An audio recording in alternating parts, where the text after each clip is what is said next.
सभी साथियों को नमस्कार और उम्मीद है आप सभी अच्छे होंगे। आज के इस वीडियो सेशन में हम लोग डिस्कस करने वाले हैं RRB technician science mock test के तीसरे क्लास की। जी हाँ दोस्तों, कल के सेशन में हम लोगों ने आरआरबी साइंस टेक्नीशियन ग्रेड 3 के लिए मॉक टेस्ट का क्लास 1 और क्लास 2 को कंबाइंड रूप से देखा था और साथ ही साथ मेरे मित्र उसके सॉल्यूशन पीडीएफ को भी देखा था। आज के इस वीडियो सेशन का जो भी क्वेश्चन है सॉल्यूशन सहित पीडीएफ आपको कहाँ मिलेगा, यह हमारे टेलीग्राम ग्रुप से मिल जाएगा, जिसका लिंक इस वीडियो के नीचे डिस्क्रिप्शन में दिया हुआ है। आप वहां से जाकर के पीडीएफ को एक्सेस कर सकते हैं। बहरहाल आइए अपने सेशन की शुरुआत करते हैं और चलते हैं पहले क्वेश्चन पे। मेरे मित्र, आपका जो पहला क्वेश्चन है आज के इस सेशन का, क्वेश्चन नंबर 1 आप सबों के सामने है। आपसे पूछा जा रहा है कि बर्फ और कांच के अपवर्तनांक क्रमशः 1.31 और 1.52 हैं। कोई प्रकाश किरण बर्फ से कांच में गमन करती है। बर्फ के सापेक्ष कांच का अपवर्तनांक डैश होगा और किरण कांच में अभिलंब डैश झुकेगी। ध्यान दीजिएगा, यहां पे क्वेश्चन में कहा जा रहा है कि बर्फ और कांच का जो अपवर्तनांक है वो कितना दिया हुआ है, 1.31 और 1.52। और जो प्रकाश की किरण है वो किससे किस में जा रहा है, बर्फ से कांच में जा रहा है। तो मेरे मित्र जरा सा गौर फरमाएंगे, अगर हम लोग बात करेंगे यहाँ पे बर्फ के अपवर्तनांक की, तो अकॉर्डिंग टू क्वेश्चन कितना दिया हुआ है, 1.31। और अगर हम बात करेंगे कांच के अपवर्तनांक की, तो अकॉर्डिंग टू क्वेश्चन कितना दिया हुआ है, आप सभी कहेंगे 1.52। तो आप हमें ये बता दो कि इसमें से किस पदार्थ का अपवर्तनांक ज्यादा है। आप कहेंगे गुरुजी कांच का अपवर्तनांक ज्यादा है। तो हम क्या कहेंगे कि बर्फ के अपेक्षा कांच क्या होगी, सघन माध्यम होगी, जबकि बर्फ जो है कांच के अपेक्षा क्या होगी, विरल माध्यम होगी। तो अगर हम यहां पे इस दो माध्यम की चर्चा करें तो आप क्या कहेंगे कि बर्फ और कांच में बर्फ विरल माध्यम होगा, कांच क्या होगा, आप सभी कहेंगे सघन माध्यम होगा। तो मेरे भाई एक चीज तो आपका क्लियर हो गया। क्या क्लियर हुआ कि प्रकाश की किरण जो है वो बर्फ से कांच में जा रही है, मतलब क्या हुआ, विरल से सघन में जा रही है, विरल से सघन में जा रही है। तो आप सभी क्या कहेंगे कि गुरुजी जैसे ही विरल से वो सघन में जाएगी तो वो अभिलंब की ओर झुकेगी। क्या होगी, अभिलंब की ओर झुकेगी। और अगर सघन से विरल में जाती, आप कहेंगे अभिलंब से दूर भागेगी। तो पहला चीज तो ये क्लियर हो गया कि जो आपसे पूछा जा रहा है कि किरण कांच में डैश झुकेगी, आप सभी क्या कहेंगे कि बर्फ से प्रकाश की किरण जैसे ही कांच में जाएगी तो वो अभिलंब की ओर झुकेगी। क्या होगी, अभिलंब की ओर झुकेगी, यानी कि नॉर्मल की ओर झुक जाएगी। Now the point is that sir इस दोनों के सापेक्ष यहां पे रिफ्रैक्टिव इंडेक्स की बात की गई है। और मेरे मित्र मैंने आपको कई बार बताया है कि जब दो माध्यम का अपवर्तनांक दिया हुआ रहे तो उस दोनों माध्यम में अगर अपवर्तनांक पूछा जाएगा तो वो सापेक्ष ही पूछा जाएगा, एक के सापेक्ष दूसरे का।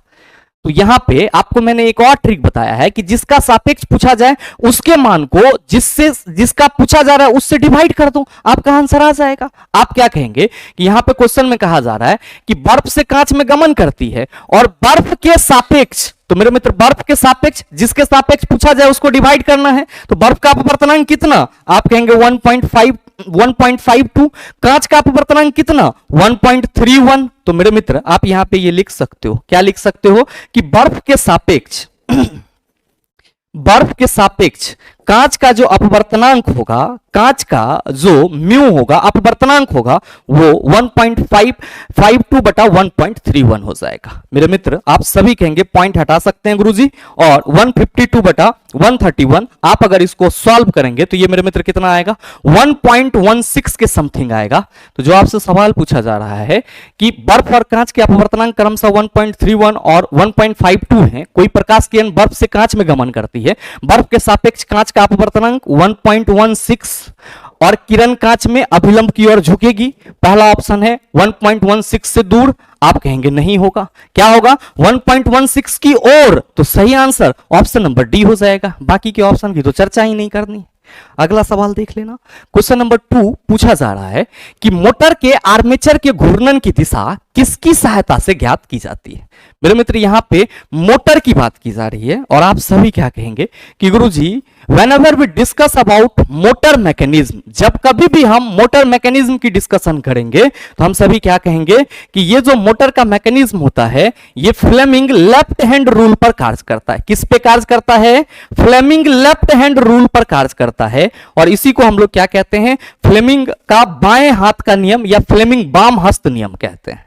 मेरे मित्र फ्लेमिंग लेफ्ट हैंड रूल में फ्लेमिंग ने क्या बताया, फ्लेमिंग ने बताया कि अगर हम अपने बाएं हाथ के 3 उंगली अंगूठा, तर्जनी और मध्यमा, इस तीनों को कुछ इस प्रकार से अरेंज करें कि ये समान कोनिक हो, तो मेरे मित्र आप सभी क्या कहेंगे कि गुरुजी जो यहां पे अंगूठा है ये बल की दिशा को बताएगी, और यहां पे जो हमारा तर्जनी है ये किसको बताएगी, चुंबकीय क्षेत्र की दिशा को बताएगी, और मेरे मित्र जो मध्यमा है वो किसको बताएगी, आप कहेंगे धारा की दिशा को बताएगी। तो जो आपका मोटर होता है वो किस सिद्धांत पर कार्य करता है, आप कहेंगे फ्लेमिंग लेफ्ट हैंड रूल पे कार्य करता है। तो मोटर के आर्मेचर की घूर्णन की दिशा आप कहेंगे फ्लेमिंग के बाम हस्त नियम पर आधारित होगा। ध्यान रखिएगा कि फ्लेमिंग लेफ्ट हैंड रूल से किसकी डायरेक्शन का पता चलता है, तो आप कहेंगे कि गुरुजी मोटर जो है वो विद्युत ऊर्जा को यांत्रिक ऊर्जा में बदलता है, और यांत्रिक ऊर्जा माने क्या, यहां पे मोटर के द्वारा एक फोर्स जनरेट किया जाता है। तो हम ये कहेंगे कि फ्लेमिंग लेफ्ट हैंड रूल के थ्रू हम लोग क्या करते हैं, तो जो फोर्स उत्पन्न होता है, बल की दिशा उत्पन्न होती है, उसको क्या करते हैं, डिटेक्ट करते हैं। जबकि अगर हम लोग बात करेंगे फ्लेमिंग के दाएं हाथ के नियम की, तो आप सभी कहेंगे MVI। अब क्या कि सर फ्लेमिंग के दाएं हाथ के नियम पर जो जनरेटर होता है वो आधारित होता है, और मेरे मित्र आप सभी ध्यान में रखना कि फ्लेमिंग के दाएं हाथ के नियम से हमें क्या मिलती है, प्रेरित धारा की दिशा मिलती है। क्या मिलती है, प्रेरित धारा की दिशा मिलती है, इंड्यूस्ड करंट का डायरेक्शन मिलता है। तो ये चीज भी आप सभी ध्यान में रखेंगे। अब ध्यान देंगे यहां पे ऑप्शन में दाएं हाथ के अंगूठे के नियम और मैक्सवेल के कॉर्क स्क्रू नियम है, ये क्या है मेरे मित्र, याद रखिएगा कि यहां पे जो दाएं हाथ का अंगूठे का नियम कहा जा रहा है, इसी को हम लोग क्या कहते हैं, दक्षिण हस्त अंगुष्ठ नियम कहते हैं। क्या कहते हैं, दक्षिण हस्त अंगुष्ठ नियम। किसके द्वारा दिया गया था, मैक्सवेल के द्वारा दिया गया था, इसीलिए इस नियम को मैक्सवेल का दक्षिण हस्त अंगुष्ठ नियम भी बोला जाता है। आप कहोगे गुरुजी ये क्या होता है, तो मेरे मित्र इसमें मैक्सवेल ने बताया कि अगर हम किसी सीधी धारावाही चालक तार को कुछ इस तरीके से पकड़े कि जो आपका अंगूठा है वो किसको बता रहा हो, धारा की दिशा को बता रहा हो, तो धारा प्रवाहित होने से जो चुंबकीय क्षेत्र की दिशा होगी वो क्या होगी, सर उंगली की दिशा होगी। और मेरे मित्र अगर आप इसी को कुछ इस तरीके से कर देते हो तो ये आपको कैसा लगता है, एक सर स्क्रू जैसा लगता है। इसीलिए मैक्सवेल के दक्षिण हस्त अंगुष्ठ नियम को कॉर्क स्क्रू नियम भी कहा जाता है या कॉर्क स्क्रू रूल भी कहा जाता है। मेरे कहने का मतलब ये हुआ कि दाएं हाथ का अंगूठे का नियम या मैक्सवेल के कॉर्क स्क्रू नियम क्या है, आप कहेंगे एक ही है, जिसमें क्या बताया जाता है कि अगर किसी सीधी धारावाही चालक तार को दाहिने हाथ से इस प्रकार पकड़ा जाए कि अंगूठे की दिशा धारा के प्रवाह की दिशा हो, तो बाकी की उंगलियां आप कहेंगे चुंबकीय क्षेत्र की दिशा को बताएगा। और मेरे मित्र अगर आपसे यह सवाल कर लिया जाए कि कॉर्क स्क्रू नियम किसने प्रतिपादित करा, आप सभी याद रखना मैक्सवेल ने प्रतिपादित करा। दाएं हाथ का अंगुष्ठ नियम किसका है, आप कहेंगे मैक्सवेल का है। जो आपका मैक्सवेल का कॉर्क स्क्रू नियम है, इससे क्या पता लगा सकते हैं, आप सभी कहेंगे चुंबकीय क्षेत्र की दिशा का पता लगा सकते हैं। नेक्स्ट सवाल मेरे मित्र आप सबों के सामने है। क्वेश्चन नंबर 3 पूछा जा रहा है कि निम्न में से कौन सा जीवित जीवाश्म वृक्ष का उदाहरण है। मेरे मित्र जिनको बिलोबा, और इसी को हम लोग सिल्वर ओक के नाम से भी जानते हैं, जो कि एक तरह से ऑस्ट्रेलियाई मूल का सिल्वर ओक है, और इसके जो साक्ष्य हैं सर वो अभी तक जीवित अवस्था में मौजूद है। इसीलिए हम लोग इसको क्या कहते हैं, जीवित जीवाश्म वृक्ष कहते हैं। क्या कहते हैं, जीवित जीवाश्म वृक्ष, क्योंकि इसकी जो प्रजाति है वो वर्तमान स्थिति तक बनी हुई है। साथ ही ध्यान में रखेंगे अगर हम लोग फ्यूनेरिया की बात करेंगे तो एक प्रकार का मॉस होगा, जो किसके अंतर्गत आएगा, आप सभी कहेंगे कि गुरुजी ब्रायोफाइटा के अंतर्गत आएगा। और मेरे मित्र ड्रायोप्टेरिस की बात करते हैं तो इसको हम लोग क्या कहते हैं, उडेन ऑक कहते हैं। तो ये चीज भी ध्यान में रखिएगा। नेक्स्ट सवाल आपके सामने है। क्वेश्चन नंबर 4 पूछा जा रहा है कि एक प्रकाश किरण दो माध्यमों को पृथक करने वाले इंटरफेस पर 45 डिग्री के आपतन कोण पर आपतित होता है, जिनके लिए अपवर्तन कोण 30 डिग्री है। ध्यान रखिएगा कि यहां पे अपवर्तन कोण बोला जा रहा है। अपवर्तन कोण 30 डिग्री है। पहले माध्यम के सापेक्ष दूसरे माध्यम का अपवर्तनांक किसके बराबर होगा। मेरे मित्र इसमें आपको कोई कंफ्यूजन होने की जरूरत नहीं है। जब भी आप अपवर्तन के नियम की बात करते हैं तो पहला नियम क्या पढ़ते हैं कि गुरुजी आपतित किरण, आपतन बिंदु पर खींचा गया अभिलंब, अपवर्तित किरण, ये सब के सब एक ही तल में होते हैं, एक ही समतल में होते हैं। दूसरा नियम कहता है साइन आई बटा साइन आर कांस्टेंट होता है, जो कि पहले माध्यम के सापेक्ष दूसरे का अपवर्तनांक होता है। तो मेरे भाई हम सीधे सीधे यहां पे ये कहेंगे कि गुरुजी म्यू जो है वो साइन आई बटा साइन आर के बराबर हो जाएगा, बिल्कुल हो जाएगा। अब ध्यान देना कि साइन आई क्या है, आप कहेंगे आपतन कोण की जया। क्या है चिल्ला, आपतन कोण की जया, आपतन कोण की जया। और अगर हम बात करेंगे साइन आर की तो क्या कहेंगे, आप कहेंगे गुरुजी अपवर्तन कोण की जया है। क्या है, अपवर्तन कोण की जया है। तो मेरे मित्र आप सभी ये बता दो कि इंटरफेस पर 45 डिग्री के एंगल से गिर रही है, तो आपका आपतन कोण की जगह आप कहेंगे 45 डिग्री, तो क्या हम म्यू इक्वल टू साइन आई के जगह साइन 45 डिग्री लिख सकते हैं? बिल्कुल लिख सकते हैं मेरे भाई। नेक्स्ट कह रहा है कि आपतित होती है जिसके लिए अपवर्तन कोण 30 डिग्री है, मतलब क्या हुआ कि सर एंगल ऑफ रिफ्रैक्शन आपका कितना है 30 डिग्री, तो साइन आर के जगह हम क्या लिख सकते हैं साइन 30 डिग्री। अब मैथ तो चला मजबूत है सबका, साइन 45 डिग्री 1/√2 साइन 30 डिग्री 1/2, क्या करोगे कहोगे गुरुजी म्यू इक्वल टू 1/√2 इंटू ये क्या हो जाएगा आप कहेंगे 2/1, ये हो गया 2/√2 2/√2। कहिएगा ऑप्शन है नहीं है, तो क्या जानते हैं कि गुरुजी जब भी कोई नंबर यहां पे रूट में होता है तो इसका हमें क्या करना होता है हर परमेकरण करना होता है, मतलब क्या जितना वैल्यू नीचे में है उतना से ही सर ऊपर नीचे आप क्या कर देंगे आप कहेंगे गुणा कर देंगे, तो ये क्या हो जाएगा √2/√2। आप क्या कहेंगे कि गुरुजी ये √2/√2 जो है वो 2√2 होगा, √2 गुना होगा, आप कहेंगे 2, ये 2 और ये 2 कैंसिल, वैल्यू कितना आया √2। सर सही आंसर क्या हो जाएगा ऑप्शन नंबर ए हो जाएगा। सही आंसर क्या होगा ऑप्शन नंबर ए हो जाएगा। नेक्स्ट सवाल देख लो, क्वेश्चन नंबर 5 पूछा जा रहा है कि 2.5 मिली एम्पियर की एक धारा 2 ओम प्रतिरोध वाले किसी चालक से होकर प्रवाहित होती है, चालक के सिरों के मध्य विभवांतर ज्ञात कीजिए। मेरे मित्र आपसे पूछा जा रहा है कि 2.5 मिली एम्पियर की धारा जो है वो 2 ओम प्रतिरोध वाले किसी चालक से होकर प्रवाहित हो रही है, तो पूछा जा रहा है कि सिरों के बीच विभवांतर क्या होगा, तो आप क्या कहिएगा? फॉर्मूला तो हम लोग जानबे करते हैं गुरुजी, V equal to I R होता है। अब आपके क्वेश्चन में आई कितना दिया हुआ है, तो आप कहिएगा 2.5 मिली एम्पियर। 1 मिली एम्पियर कितना के बराबर 10⁻³ एम्पियर के बराबर, तो चला कर हम यही पटक के 10⁻³ से गुना कर दें, आप कहेंगे बिल्कुल। तो ध्यान देना कि ये हमारा क्या हो जाएगा, आप कहेंगे 2.5 इंटू 10⁻³ एम्पियर हो जाएगा।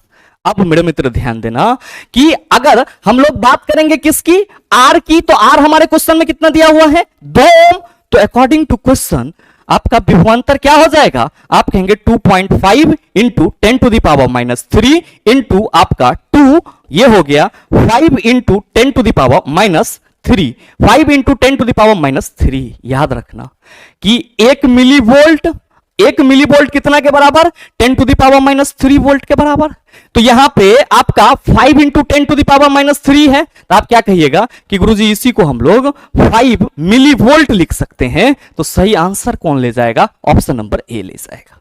अगला सवाल देख लेना, क्वेश्चन नंबर 6 पूछा जा रहा है कि प्रोपेनॉन में कितने कार्बन और कौन सा क्रियात्मक समूह होता है। मेरे मित्र प्रोपेनॉन क्या लगा हुआ है ओन, आप क्या कहेंगे कि गुरुजी ये कीटोन ग्रुप का कंपाउंड है। किस ग्रुप का कंपाउंड है? कीटोन ग्रुप का कंपाउंड है। क्या होता है इसका फंक्शनल ग्रुप C+O, और इसके दोनों छोर पर एल्किल समूह लगे हुए रहते हैं। बात किसकी की जा रही है? प्रोपेनॉन की। CH3 फिर क्या कहेंगे सर C+O और CH3, ये क्या हो जाएगा सर 3 कार्बन है तो प्रोपेनॉन हो जाएगा। मेरे मित्र सवाल तो वही है कि प्रोपेनॉन में कितने कार्बन और कौन सा क्रियात्मक समूह होता है। आप सभी कहेंगे कि गुरुजी प्रोपेनॉन में 3 कार्बन होंगे और क्रियात्मक समूह आप कहिएगा कीटोन, तो सही आंसर ऑप्शन नंबर बी हो जाएगा। अच्छा, बात करी जा रही है एल्डिहाइड की, तो क्या याद रखेंगे कि गुरुजी एल्डिहाइड का जो सामान्य सूत्र होगा, एल्डिहाइड का जो सामान्य सूत्र होगा वो क्या होगा? सिंगल बॉन्ड CHO हो जाएगा। क्या हो जाएगा? सिंगल बॉन्ड CHO हो जाएगा। नेक्स्ट क्वेश्चन नंबर 7 पूछा जा रहा है कि एथेनॉल के एथेनोइक अम्ल में परिवर्तित को किसके द्वारा उत्प्रेरित किया जाता है? क्षारीय KMnO4 और अम्लीकृत K2Cr2O7, क्षारीय KMnO4 और अम्लीकृत K2Cr2O7, अम्लीकृत K2Cr2O4 और क्षारीय KMnO4, अम्लीकृत K2CrO4 और क्षारीय KMnO4। What is the right answer of this question? क्या कहिएगा कि गुरुजी पूछा जा रहा है कि एथेनॉल को एथेनोइक अम्ल में कैसे परिवर्तित किया जाता है। क्या यह संभव है? बिल्कुल संभव है। जब भी हम ऑर्गेनिक कंपाउंड के प्रॉपर्टीज की बात करते हैं तो एक प्रॉपर्टीज आपका ऑक्सीडेशन का भी होता है, यानी कि ऑक्सीकरण का भी होता है। और आप सभी को यह ध्यान में रखना होगा कि जब अल्कोहल को कुछ उत्प्रेरक के उपस्थिति में ऑक्सीडाइज करा जाता है तो मेरे मित्र अल्कोहल किस में बदल जाता है? कार्बोक्सिलिक एसिड, जिसको एथेनोइक एसिड या फिर एसिटिक एसिड के नाम से भी जाना जाता है। और इसी को मेरे मित्र हम लोग क्या कहते हैं? आप सभी कहेंगे कार्बोक्सिलिक ग्रुप का कंपाउंड कहते हैं। तो सवाल यहां पे सीधा सा है कि अगर अल्कोहल को C2H5OH को सर कार्बोक्सिलिक एसिड में बदला जाएगा तो कौन सा उत्प्रेरक उपयोग में लाया जाएगा? मेरे मित्र आप सभी ध्यान में रखना कि C2H5OH अल्कोहल को अगर CH3COOH में कार्बोक्सिलिक एसिड में परिवर्तित किया जाएगा, तो इसके लिए हमें क्या चाहिए होगा? एल्केलीन एल्केलीन KMnO4 चाहिए होगा। क्या चाहिए होगा? एल्केलीन KMnO4। क्षारीय पोटेशियम परमैंगनेट चाहिए होगा। क्या चाहिए होगा? क्षारीय पोटेशियम परमैंगनेट। याद रखना ये चीज, क्षारीय पोटेशियम परमैंगनेट चाहिए होगा। और मेरे मित्र ध्यान रखेंगे, साथ में हीट की भी जरूरत होगी, साथ में प्लस हीट जरूर लिखेंगे। और मेरे मित्र एसिडिफाइड K2Cr2O7 जिसको पोटेशियम डाइक्रोमेट बोलते हैं, और यहां पे भी साथ में हीट लिखेंगे। इस दोनों उत्प्रेरक की उपस्थिति में ये C2H5OH किस में बदल जाएगा? CH3COOH एसिटिक एसिड, जिसको कार्बोक्सिलिक एसिड भी बोला जाता है। तो जो सवाल आपसे करा जा रहा है कि एथेनॉल के एथेनोइक अम्ल में परिवर्तन को किसके द्वारा उत्प्रेरित किया जाता है, आप सभी क्या कहेंगे? क्षारीय KMnO4 और अम्लीकृत K2Cr2O7। That's why right answer of this question is option number B. सही आंसर क्या हो जाएगा? ऑप्शन नंबर बी हो जाएगा। अगले सवाल पे चलते हैं मेरे मित्र, क्वेश्चन नंबर 8। बहुत ही सरल सा सवाल कि कौन सी विस्थापन अभिक्रिया है? क्या कहोगे कि गुरुजी यहां पे जिंक कार्बोनेट टूट करके जिंक ऑक्साइड और कार्बन डाइऑक्साइड बना रहा है, तो हम तो एक बार में कहेंगे कि यह हमारा वियोजन अभिक्रिया है। क्या होगा? वियोजन, डिकम्पोजिशन। फेरस कॉपर सल्फेट के साथ अभिक्रिया करके एलपी में यह ऑप्शन था कि कौन सी विस्थापन अभिक्रिया है, और अभिक्रिया दिया हुआ था Fe+CuSO4। क्या कहोगे कि गुरुजी These are belongs to the displacement reaction। ये किससे बिलोंग्स कर रहा है? विस्थापन अभिक्रिया से बिलोंग कर रहा है। क्यों? क्योंकि सर यहां पे कॉपर सल्फेट से जब लोहा अभिक्रिया करता है तो कॉपर सल्फेट से लोहा क्या करता है? कॉपर को भगा देता है। That's why they substituted copper from the copper sulphate. हम इसीलिए क्या कहते हैं? सर विस्थापन अभिक्रिया है। जब ये कॉपर सल्फेट से विस्थापित कर रहा है कॉपर को, तो हम ये भी कह सकते हैं कि सर इससे ये ज्यादा पावरफुल है। बिल्कुल मेरे मित्र। और विस्थापन अभिक्रिया तभी होगी, सब्स्टिट्यूशन रिएक्शन तभी होगी, जब कोई सर मोर रिएक्टिव एलिमेंट किसी लेस रिएक्टिव एलिमेंट वाले कंपाउंड के साथ अभिक्रिया करेगा। तो जब मोर रिएक्टिव एलिमेंट के द्वारा लेस रिएक्टिव एलिमेंट को क्या कर दिया जाएगा? उसके कंपाउंड से हटा दिया जाएगा। तो आप कहेंगे reaction belongs to the displacement reaction.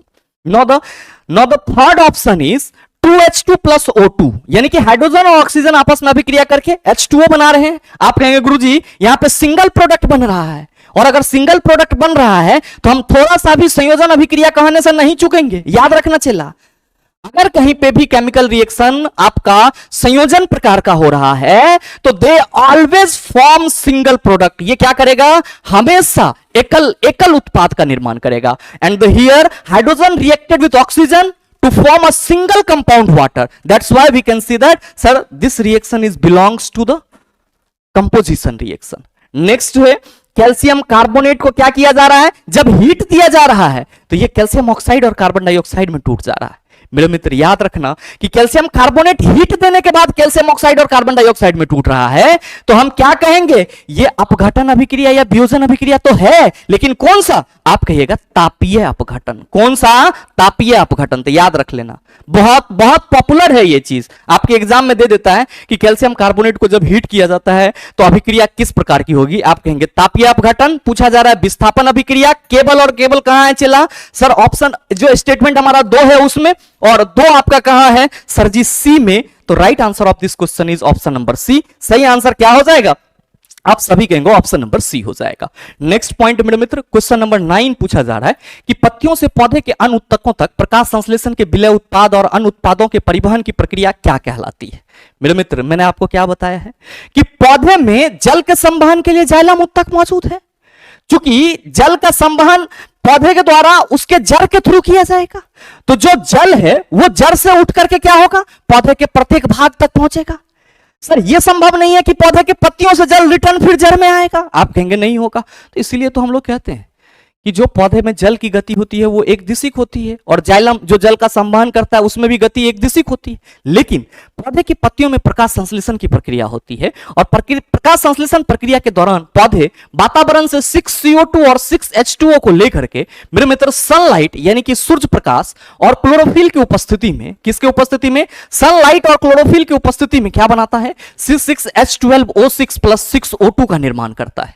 और मेरे मित्र ये जो C6H12O6 ग्लूकोज का फॉर्मेशन होता है ये पौधे के पत्ती में होता है।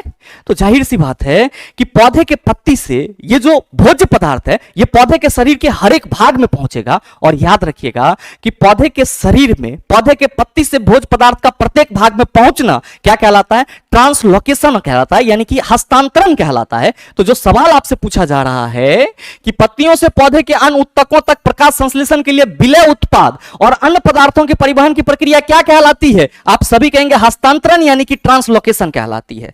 मतलब यह हुआ कि सर प्लांट में फूड का ट्रांसपोर्टेशन, प्लांट में फूड का ट्रांसपोर्टेशन क्या कहलाएगा? ट्रांसलोकेशन कहलाएगा। क्या कहलाएगा? ट्रांसलोकेशन कहलाएगा। किसके द्वारा होगा? आप सभी याद रखेंगे sir, the process of translocation is occurred by the phloem. किसके द्वारा सर? फ्लोएम के द्वारा, जिसको मेरे मित्र क्या कहते हैं हम लोग?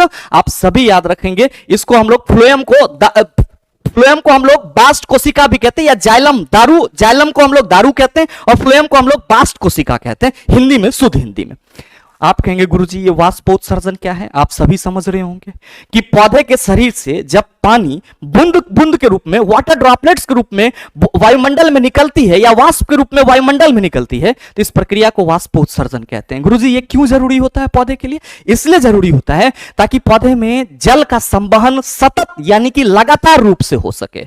साथ ही ये ट्रांसपिरेशन पौधे के शरीर के टेम्परेचर को भी बैलेंस करता है। आप कहेंगे गुरुजी ऑप्शन में गुटेशन यानी कि बिंदु स्राव भी है, ये भी एक प्रकार का वाष्पोत्सर्जन ही है, लेकिन फर्क क्या है कि ये सर रात्रि के समय में होती है। नेक्स्ट, अनुवर्ती गति क्या होगा मेरे मित्र? ध्यान रखना, इसी को ट्रॉपिक मूवमेंट कहते हैं। आप सबों को मालूम है कि जिस तरह हमारे बॉडी में कंट्रोल एंड कोऑर्डिनेशन के लिए नर्वस सिस्टम और हार्मोन मौजूद है, उस तरह से प्लांट में सर कंट्रोल और कोऑर्डिनेशन के लिए नर्वस सिस्टम मौजूद नहीं होते हैं। प्लांट में केवल जो नियंत्रण और समन्वय की प्रक्रिया स्थापित की जाती है पूरे शरीर में, सर वो उसके हार्मोन के द्वारा की जाती है। लेकिन पौधे बाह्य उद्दीपन के प्रति भी, एक्सटर्नल स्टिमुलस के प्रति भी अपने मूवमेंट को शो करते हैं। आप सभी ने देखा होगा पौधे का जड़ जल की खोज में बहुत दूर तक चला जाता है, और पौधे के जड़ का जल की खोज में बहुत दूर तक मिट्टी में चला जाना जलानुवर्ती कहलाता है, यानी कि हाइड्रोट्रॉपिक कहलाता है। और मेरे मित्र, पौधे के तना का सूर्य प्रकाश की ओर झुक जाना क्या कहलाता है? फोटोट्रॉपिज्म कहलाता है, यानी कि सूर्य प्रकाश जिधर से मिल रहा है पौधे का तना उधर जा रहा है। तो किसी भी एक्सटर्नल स्टिमुलस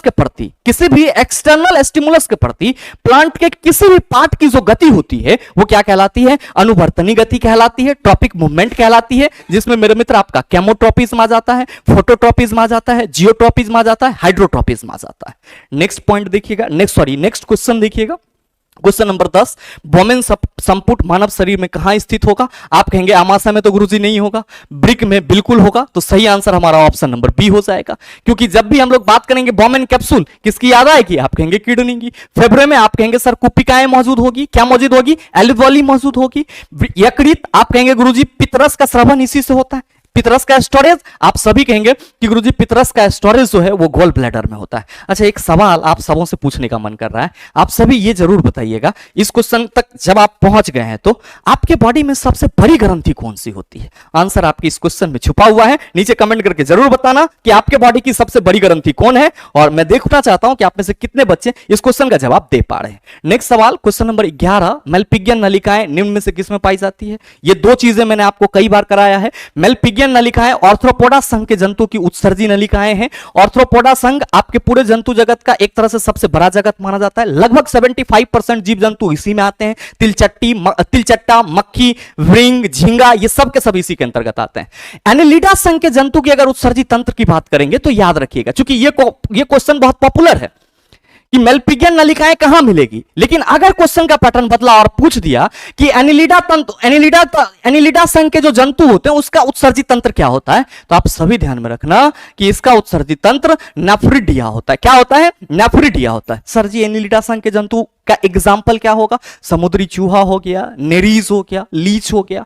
नेक्स्ट, कॉर्डेटा संघ, मेरे मित्र ध्यान रखेंगे, कॉर्डेटा को हम लोग क्या कहते हैं? सर जो कशेरुकी जंतु हैं, और आप सबों को मालूम है कि जो कॉर्डेटा संघ के जंतु हैं उसको हम लोग क्या करते हैं सर? 5 अलग अलग सर डिवीजन में डिवाइड करते हैं, या आप कह सकते हो कि वर्ग में डिवाइड करते हैं, 5 क्लास में डिवाइड करते हैं, जो कि आपका मत्स्य, सरीसृप, सर उभयचर, उसके बाद आपका स्तनधारी, और फिर मेरे मित्र पक्षी इसके थ्रू आता है। इकाइंडोर्माटा संघ के जंतु समुद्री होते हैं। क्या होते हैं? समुद्री होते हैं। और स्टारफिश वगैरह इसी के अंतर्गत आते हैं। नेक्स्ट सवाल, क्वेश्चन नंबर 12 आपसे पूछा जा रहा है कि मानव रक्त का तरल भाग जिसे क्या कहा जाता है, जो जल, लवण और प्रोटीन से बना होता है। मेरे मित्र, आप सबों को मालूम है कि blood is known as fluid connective tissue and they are made up of two parts, first is known as solid and the second is known as liquid. जो रक्त है यह आपका तरल संयोजी ऊतक कहलाता है, जो कि ठोस और तरल पदार्थ से मिलकर बने हुए हैं।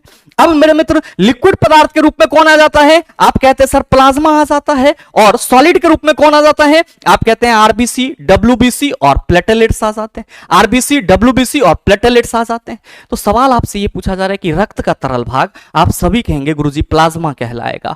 ध्यान रखिएगा कि आरबीसी में क्या मौजूद होगा? आप कहेंगे हीमोग्लोबिन मौजूद होगा। हीमोग्लोबिन क्या है सर? श्वसन वर्णक के रूप में कार्य करता है। डब्ल्यूबीसी को आप कहेंगे सर जी शरीर का सोल्जर बोला जाता है, यानी कि शरीर का सैनिक बोला जाता है। मेरे मित्र, प्लेटलेट्स आप कहेंगे रक्त को थक्का बनाने में बहुत ही कामगार है या मदद करता है। नेक्स्ट क्वेश्चन नंबर 13 आपसे पूछा जा रहा है, निम्नलिखित में से कौन अकशेरुकी प्राणु में शामिल नहीं है? कीट, मोलस्का, आर्केनिड। अकशेरुकी मतलब क्या कि सर जिसमें कशेरुकी नहीं है, तो आप कहेंगे सर सरीसृप जो है ये अकशेरुकी में शामिल नहीं है। बाद बाकी आर्केनिड्स, कीट, मोलस्का ये सब के सब क्या है? आप कहेंगे अकशेरुकी प्राणु में शामिल है।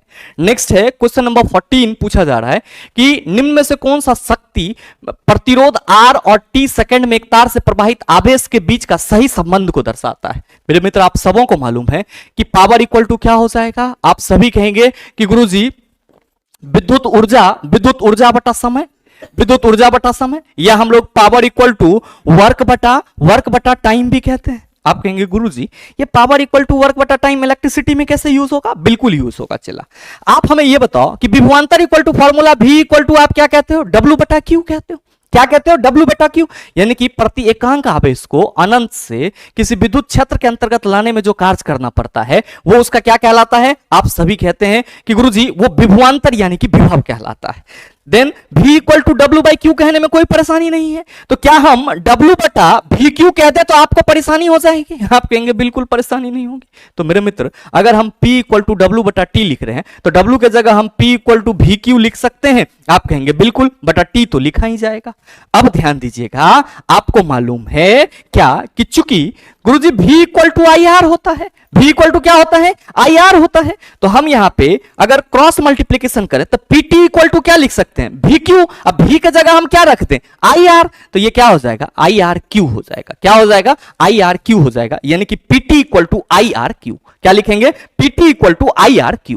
तो मेरे मित्र PQ इक्वल टू IRT है, PI इक्वल टू QRT है, PR इक्वल टू QIT है। यहां पे बराबर लिख दीजिए। PT इक्वल टू क्या हो जाएगा? IRQ। That's why right answer of this question is option number D. सही आंसर क्या होगा? ऑप्शन नंबर डी हो जाएगा। नेक्स्ट क्वेश्चन नंबर 15 पूछा जा रहा है कि सरल आवर्त गति में सरल लोलक का आवर्तकाल किस पर निर्भर करता है? आयाम पर, लंबाई पर, घुर्तीय त्वरण पर, बी और सी दोनों। क्या कहिएगा कि सर यहां पे सरल आवर्त गति एसएचएम सिंपल हार्मोनिक मोशन की बात की जा रही है, और सिंपल हार्मोनिक मोशन में किसी भी लोलक की जो गति होती है वो एक निश्चित पाथ पर मीन पोजीशन के आगे पीछे या रैखिक रूप से होती है। और आप सभी कहते हो कि सरल लोलक गति के लिए जो आवर्तकाल होता है टी होता है वो किसके बराबर होता है? 2 पाई रूट अंडर एल बटा जी के बराबर होता है। टी इक्वल टू क्या होता है? 2 पाई रूट अंडर एल बटा जी। तो पहला है कि आयाम पर, आप कहेंगे नहीं होगा। दूसरा है लंबाई पर, बिल्कुल होगा। तीसरा है गुरुत्वीय त्वरण पर, आप कहेंगे बिल्कुल होगा। और डी में दे दिया है बी और सी दोनों पर, तो आप कहेगा चूंकि T equal to 2 pi root under L बटा जी है, that's why right answer of this question option number D. सही आंसर क्या होगा? ऑप्शन नंबर डी हो जाएगा।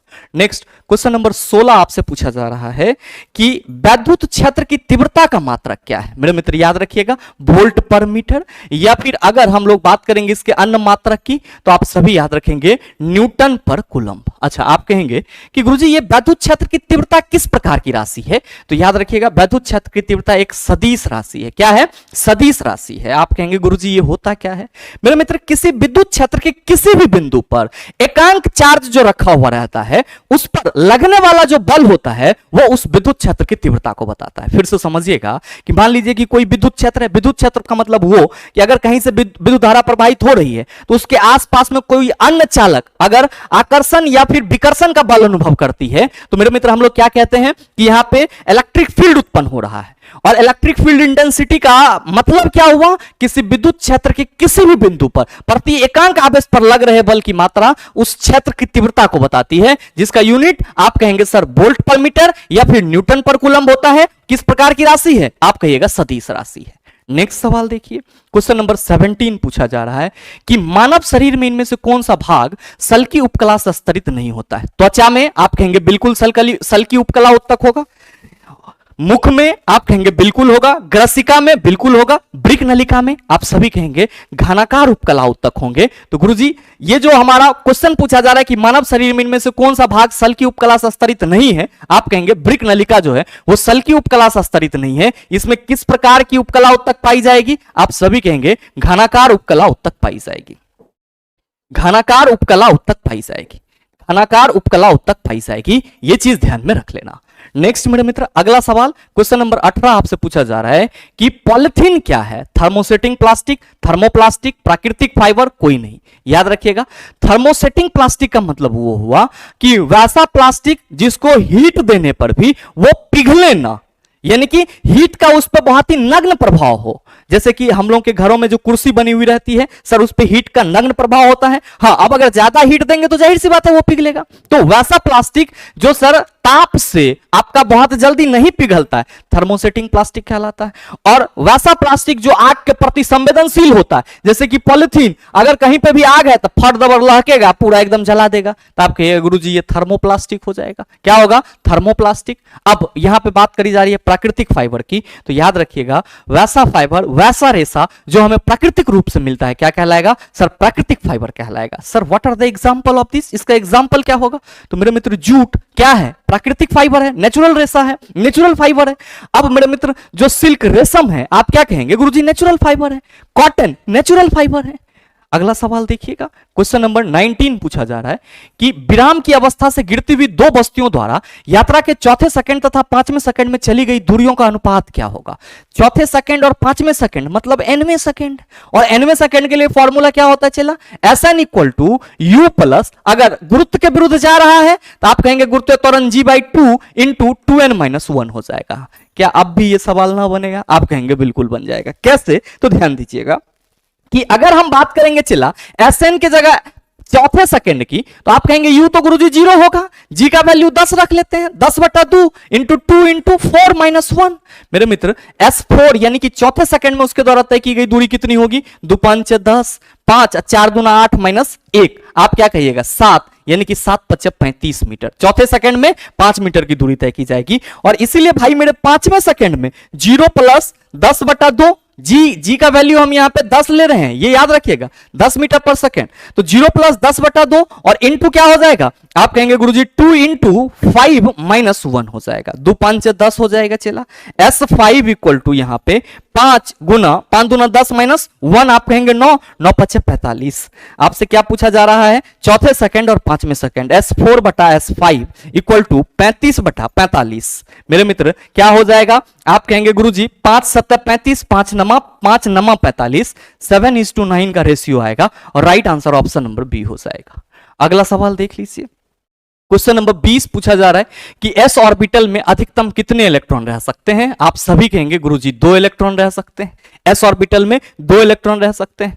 बात करेंगे s की तो आपने कह दिया 2, बात करेंगे p की तो आप कहेंगे 6, d की बात करेंगे तो आप कहेंगे 10 और f की बात करेंगे तो आप कहेंगे गुरुजी 14 इलेक्ट्रॉन रह सकता है। और ये सब के सब क्या है? आप सभी कहेंगे गुरुजी सब सेल है। क्या है? आप कहेंगे सब सेल यानी कि उपकक्षा है। और इसमें जो इलेक्ट्रॉन की संख्या होती है वो क्या होती है? फिक्स होती है। लेकिन किसी परमाणु के कक्षा में अधिकतम इलेक्ट्रॉन की संख्या, परमाणु के कक्षा में मैक्सिमम नंबर ऑफ इलेक्ट्रॉन, अधिकतम इलेक्ट्रॉन की संख्या किसके बराबर होगी? आप सभी याद रखना 2n² के बराबर होगी, जहां n क्या होगा?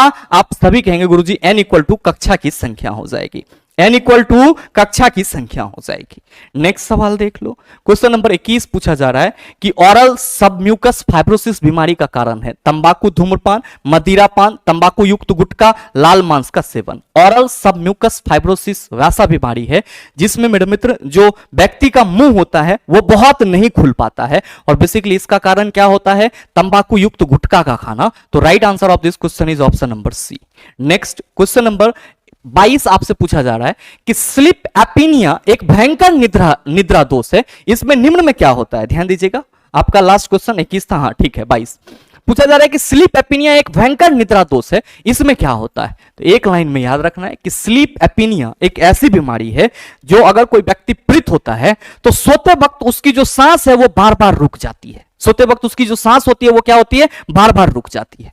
तो पहला ऑप्शन है कि निद्रा में आंखें खुली रहती है, बिल्कुल नहीं होगा। निद्रा में चलते हैं बिना इस ज्ञान के लिए वे क्या कर रहे हैं? नहीं। निद्रा में बार बार थोड़ी देर के लिए श्वास बाधित होना किससे संबंधित है? स्लीप एपीनिया से संबंधित है। तो सही आंसर हमारा ऑप्शन नंबर सी हो जाएगा।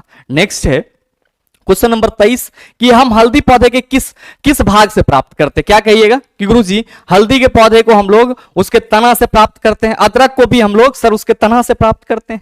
नेक्स्ट क्वेश्चन नंबर 24 कि उष्मा चालकता निम्न में किस पर निर्भर करता है? ऑप्शन है पदार्थ की प्रकृति पर, पदार्थ के ताप पर, ताप में अंतर पर, उत्पन्न हुई उष्मा पर, इनमें से कोई नहीं। मेरे मित्र, जो उष्मा चालकता होता है उसको हम लोग के से रिप्रेजेंट करते हैं और के इक्वल टू क्या होता है? क्यूडी बटा आपका के इक्वल टू क्यूडी बटा आपका क्या होता है? तो सर डेल टी, सॉरी ए इंटू डेल टी। मेरे मित्र क्यू क्या है? ट्रांसफर हीट, डी क्या है? दो आइसोथर्मल प्लेन के बीच की दूरी, ए सरफेस एरिया और डेल टी टेम्परेचर डिफरेंस है। साथ ही मेरे मित्र हम सभी ये कहते हैं कि गुरुजी उष्मा चालकता जो है वो पदार्थों पे डिपेंड करती है। सर्वाधिक उष्मा चालकता हम लोग कहते हैं चांदी की होती है। तो कहीं ना कहीं उष्मा चालकता जो है वो पदार्थ के प्रकृति पे डिपेंड करती है। तो जो सवाल पूछा जा रहा है कि उष्मा चालकता निम्न में किस पर निर्भर करती है, आप कहेंगे पदार्थ की प्रकृति पर निर्भर करती है। नेक्स्ट है क्वेश्चन नंबर 25 कि 100 ओम वाले दो प्रतिरोधकों को समांतर में जोड़ा जाता है। इस संयोजन को 40 वोल्ट आपूर्ति से जोड़ा जाता है तो वोल्टेज स्रोत द्वारा आपूर्ति की जाने वाली धारा का मान क्या होगा? 100 ओम के दो प्रतिरोध हैं, एक चला समांतर क्रम में जोड़ा जा रहा है तो RP equal to R1 into R2 बटा R1 प्लस R2 हो जाएगा और आरपी इक्वल टू क्या हो जाएगा? चला 100 गुना 100 बटा 100 प्लस 100, आप कहेंगे 200। ये दो जीरो इसको कैंसिल करेगा, 50 गुना कितना हो गया सर? आप कहेंगे गुरुजी 100 हो जाएगा और आरपी हमारा 50 ओम हो गया। टोटल हमारा जो प्रतिरोध है वो 50 ओम, जो वोल्टेज है वो कितना? 40। आई इक्वल टू आप कहेंगे V बटा आर, तो ये हो जाएगा 40 बटा 50। चला ये 0 0 कैंसिल, 4 बटा 5 0.8 ampere. Right answer option number B, कोई शक नहीं होना चाहिए। नेक्स्ट सवाल देख लो। क्वेश्चन नंबर 26 पूछा जा रहा है कि आवर्त सारणी के 12वें वर्ग का सदस्य है, यदि एक अल्फा कण उत्सर्जित करता है तो नया तत्व किस समूह का होगा? मेरे मित्र, अगर किसी भी तत्व से एक अल्फा कण रिमूव होगा तो आप सभी क्या कहेंगे कि गुरुजी आपने बताया है कि एटॉमिक नंबर 2 से कम जाएगा। एटॉमिक नंबर क्या होगा? 2 से कम जाएगा। एटॉमिक नंबर 2 से कम जाएगा और एटॉमिक मास क्या होगा? आप सभी कहेंगे गुरुजी एटॉमिक मास जो है वो 4 से कम जाएगा। तो मेरे मित्र कहा जा रहा है कि आवर्त सारणी के 12वें वर्ग का सदस्य यदि एक अल्फा कण उत्सर्जित करता है तो नया तत्व किस समूह का होगा? 12वें वर्ग में जो तत्व हैं वो जिंक है, कैडमियम है और Hg है और इन सभी का परमाणु संख्या 30, 48 और 80 है। अगर इससे एक अल्फा कण निकलेगा तो 30 वाला का परमाणु संख्या आप कहेंगे 28 हो जाएगा। सर कैडमियम का परमाणु संख्या 46 हो जाएगा, Hg का परमाणु संख्या 78 हो जाएगा और मेरे मित्र एक अल्फा कण निकलने से इसकी जो परमाणु संख्या होगी वो किसके जैसा हो जाएगा? आप कहेंगे कि वर्ग 10 के जैसा हो जाएगा, जिसमें निकेल और पैलेडियम और प्लेटिनम आएगा। तो जो सवाल करा जा रहा है कि आवर्त सारणी के 12वें वर्ग का सदस्य है, यदि एक अल्फा कण उत्सर्जित करता है तो नया तत्व किस समूह का होगा? आप क्या कहेंगे गुरुदेव? 10वें समूह का होगा। किसका होगा? 10वें समूह का। याद रखिएगा कि आवर्त सारणी का 18वें वर्ग में सभी अक्रिय गैस तत्व हैं, वर्ग 17 में सभी हैलोजन तत्व हैं, जो 16 है इसको ऑक्सीजन ग्रुप बोला जाता है, 17 को हम लोग निक्टोजेन, सॉरी जो आपका 15 ग्रुप है इसको हम लोग क्या बोलते हैं? नाइट्रोजन फैमिली, और इसी को हम लोग निक्टोजेन भी कहते हैं। कार्बन वाला जो है आप सभी कहेंगे वर्ग 14 कार्बन ग्रुप कहलाएगा। अगला सवाल 27 पूछा जा रहा है कि किसका आकार सबसे छोटा होगा? क्या कहिएगा कि गुरुजी ये नियॉन है और नियॉन का एटॉमिक नंबर कितना होता है? आप सभी कहेंगे 10 और इसका इलेक्ट्रॉनिक कॉन्फ़िगरेशन 2-8 होगा। तो इसकी जो परमाणु की संरचना होगी उसमें सर 2 ही कक्षा होंगे और दोनों ही कक्षा चूंकि ये भरे हुए होंगे तो इसके परमाणु के आकार की तुलना हम लोग इनसे करेंगे ही नहीं। अब इसी तरीके से अगर हम क्लोरीन की बात करेंगे तो आप सभी कहेंगे गुरुजी 2, 8, 7 होता है और यहां पे अगर हम इसके परमाणु की कक्षा की बात करेंगे तो इसमें 3 कक्षा आ जाएंगे, 2, 8, 7। के प्लस की चर्चा करेंगे, पोटेशियम 19 होता है एटॉमिक नंबर। एक सर इन्होंने क्या किया है? इलेक्ट्रॉन को लॉस किया है, तो के प्लस का एटॉमिक नंबर कितना? 18 और 2, 8, 8 इसमें भी क्या होंगे सर? 3 कक्षा होंगे। मैग्नीशियम Mg2 प्लस है, मैग्नीशियम का एटॉमिक नंबर कितना होता है? आप सभी कहेंगे गुरुजी 12 होता है, 12 होता है। कॉन्फ़िगरेशन 282 हो जाएगा। जब ये आयन बना रहा है, Mg2 प्लस बना रहा है, Mg2 प्लस बना रहा है, तो Mg प्लस प्लस का एटॉमिक नंबर कितना हो जाएगा? आप कहेंगे 10, प्लस प्लस मतलब 2 इलेक्ट्रॉन लॉस कर रहा है। तो आप सभी कहेंगे कि गुरुजी ये मान लो कि मैग्नीशियम का पहला परमाणु है, जब इसके पास 282 इलेक्ट्रॉन थे, उदासीन रूप में थे, तो ये इतना बड़ा था। साथ ही इसका अंतिम कक्षा पे नाभिक का प्रभाव भी कम था। लेकिन जैसे ही ये 2 कक्षा खत्म किया, जैसे ही ये 2 कक्षा खत्म किया मेरे मित्र, इसके प्रथम कक्षा में 2 और दूसरे कक्षा में 8 इलेक्ट्रॉन बच गए। अब इसका जो नाभिकीय आवेश है उसके बाह्यतम कक्षा पर अधिक प्रभाव होगा। क्या कहिएगा? ये नाभिक इसको अपनी ओर खींचेगा। तो मेरे मित्र, जो ये अपनी ओर खींचेगा, जिससे इसकी परमाणु त्रिज्या क्या होगी? आप कहेंगे घटेगा। और इस हिसाब से मैग्नीशियम Mg2 प्लस का जो परमाणु आकार होगा वो क्या होगा? दिए गए ऑप्शन में सबसे छोटा होगा। नेक्स्ट सवाल क्वेश्चन नंबर 28 पूछा जा रहा है कि मानव जनित पर्यावरणीय प्रदूषक क्या कहलाते हैं? ह्यूमेलिन कहलाते हैं। पैरापाटिक परजेविक मतलब क्या? जो अन्य चीजों पर डिपेंड करता है। प्रतिजैविक, एंटीबायोटिक, आप सभी समझ रहे हैं। अगला सवाल देख लीजिए, क्वेश्चन नंबर 29 की निम्न में से किस समूह के जीवों को डूबने से हुई मृत्यु का पता लगाने में महत्व है? डाइटम का मेरे मित्र। लाइकेन, आप सभी ध्यान में रखेंगे कि इसको हम लोग लाइकेन को वायु प्रदूषक सूचक कहते हैं। वायु प्रदूषक सूचक कहते हैं। आप कहेंगे गुरुजी क्यों कहते हैं? इसलिए कहते हैं मेरे मित्र कि लाइकेन के पास अपना रूट नहीं होता है, ये अपना भोजन नहीं बनाता है। इसको जो न्यूट्रिशन मिलता है वो एयर में जो नाइट्रोजन और सल्फर जैसे अमाउंट, सर आप कह सकते जो न्यूट्रिएंट पदार्थ रहते हैं घुले हुए रहते हैं उससे मिलता है।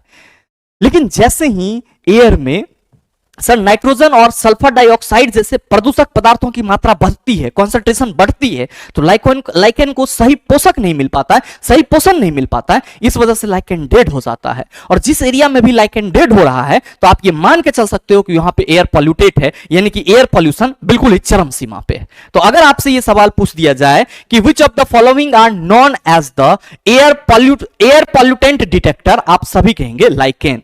अब साथ ही किस समूह के जीवों का डूबने से हुई मृत्यु का पता लगाया जाता है? कोई डूब गया तो डूबने से हुई है मृत्यु, तो मेरे मित्र उसके लिए कौन सहायता करता है? आप कहेंगे डाइटम। कौन करता है? डाइटम। नेक्स्ट क्वेश्चन नंबर 30 की चुंबकीय क्षेत्र रेखाएं क्या करती है? एक दूसरे को 45 डिग्री के कोण पर प्रतिच्छेद करती है, कभी प्रतिच्छेद नहीं करेगी। आप सभी कहेंगे सर ये एक दूसरे को कभी नहीं काटेगी, यही सही है। ये 60 डिग्री 90 डिग्री बिल्कुल ही गलत बात है। चुंबकीय क्षेत्र रेखाएं कभी भी एक दूसरे को नहीं काटती है, ये हमेशा एक दूसरे के समांतर होती है। क्या होती है? एक दूसरे के समांतर होती है। नेक्स्ट अगला क्वेश्चन नंबर 31 पूछा जा रहा है कि समुद्र तल की तुलना में अधिक ऊंचाई पर सांस लेना क्यों कठिन होता है? क्योंकि मेरे मित्र अधिक ऊंचाई पर वातावरण कम सघन होता है, जिस वजह से जो एयर की परसेंटेज होती है और जो एयर प्रेशर इनहेल होगा सर उसमें अंतर आती है और हमें क्या होती है सर? सांस लेने में कठिनाई महसूस होती है। नेक्स्ट सवाल देखिएगा, क्वेश्चन नंबर 32 पूछा जा रहा है कि 20 वोल्ट के स्रोत से संयोजित एक विद्युत उपकरण से प्रति 5 सेकंड में 15 कूलम आवेश प्रवाहित हो रहा है, तो इसकी शक्ति क्या होगी? 5 सेकंड में प्रति 15 कूलम आवेश प्रवाहित हो रहा है, तो पहले तो I इक्वल टू Q बटा T से हम धारा निकाल लें। 15 बटा 5, 5 दिया 15। आप कहेंगे गुरुजी I हमारा 3 एम्पियर हो गया। अब वोल्टेज कितना है? आप कहेंगे 20 वोल्ट। क्या पूछा जा रहा है? शक्ति P equal to VI। P equal to क्या हो जाएगा गुरुजी? वोल्टेज जो है वो हमारा 20 है, धारा 3, तो P इक्वल टू हमारा 60 वाट। तो सही आंसर ऑप्शन नंबर सी हो जाएगा। नेक्स्ट क्वेश्चन नंबर 33 पूछा जा रहा है कि निम्न में से कौन सा कार्बनिक यौगिक गुड़ के किण्वन से बनता है? आप सभी कहेंगे एथेनॉल जो है वो गुड़ के किण्वन से बनता है, फर्मेंटेशन से बनता है।